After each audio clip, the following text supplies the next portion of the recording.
Okay, my YouTube people, today is the day that I get some handlebars back on this bike. I ended up getting these handlebars from Ted's V-Twin Cycle because all the ones that were used out there were junk, in my opinion. And I wasn't going to pay $1,000 for bent bars. Alright, here it comes.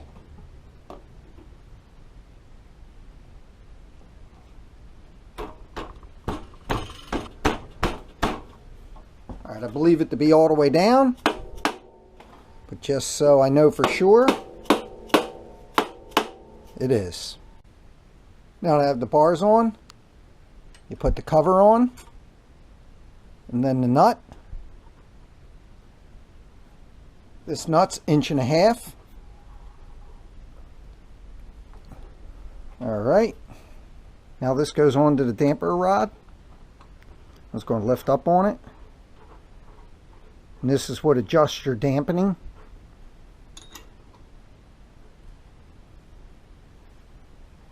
Now the friction disc, this funky washer is keyed into that rod. Like that. And now the thin nut.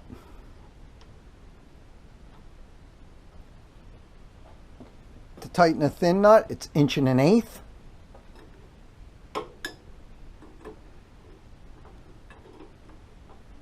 As you turn this counterclockwise, it gives it a lot more resistance. You can see the front end won't fall away now.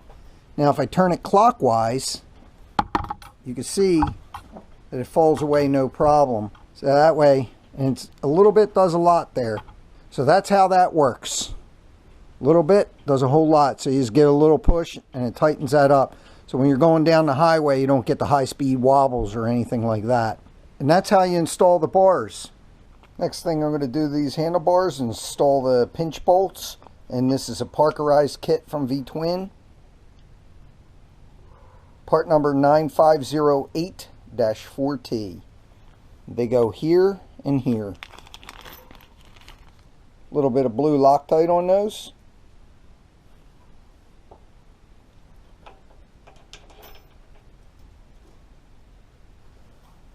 And they're 5/8 of an inch.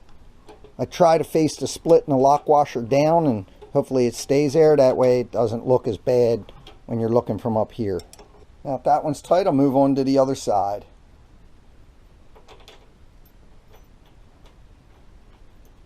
Again, on this one, I put the lock washer split down here so you can't see it.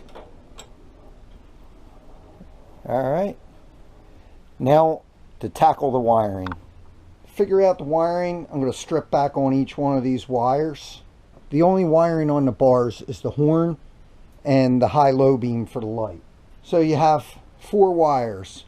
One's going to be hot going up for the light switch, then one's going to come back for the low beam, another one's going to come back for the high beam, and then you're going to have one for the horn, and it's going to ground the horn because the horn takes a hot wire. So it just grounds it to the handlebars and then out and then all the way back to the battery. So the way I'm going to figure these out is I'm going to put a meter on them. Then I'm going to put my meter on continuity. Anytime I'm using a meter before I do anything, I check the leads to make sure they're good, and they are. So what I'll do is I'll put the negative wire to ground on the bars, and then I'll just go to each wire one at a time and push the horn button. That one doesn't go to ground. Go to the next one. That one doesn't go to ground. And the next one. And that one does go to ground. So this is a black wire with a pink tracer. That's going to be my ground to horn, so I'm going to hook that one to the horn. Now I'm just going to pick 2 of them and figure out which one's the common one. So that's the low beam, these 2, but I'm not sure which one is the power going up. I'm going to guess and say the black tracer might be the power. So now I'm connected like that. I'll put it on high beam, and there it is. I have the high beam. So that means this red wire with a black tracer is power going up.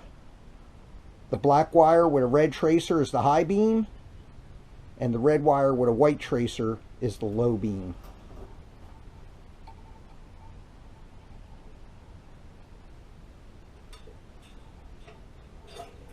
Now I'm going to put some of this wire loom on it, and it's Ted's V-Twin Manufacturing, and the part number is 32-8900.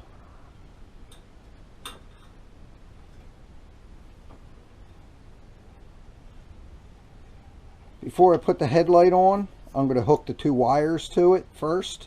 It'll make it simpler getting it on. Also, even though it has a nylock nut, I'm going to put some Loctite on that.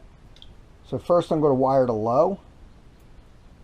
I purposely mounted so it's facing back. That way the wire flows a lot nicer. Now the high.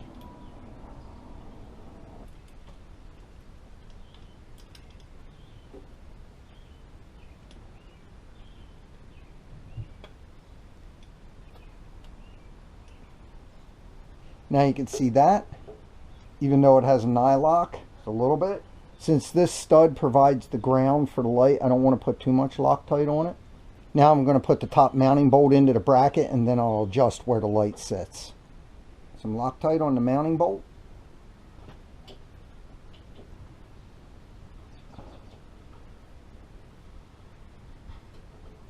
Probably got a good look at my elbow while I was tightening that up. Now I'm going to tighten up this headlight nut.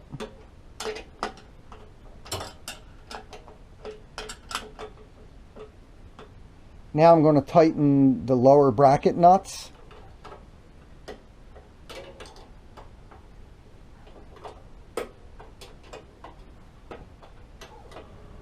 And now the horn mount nuts.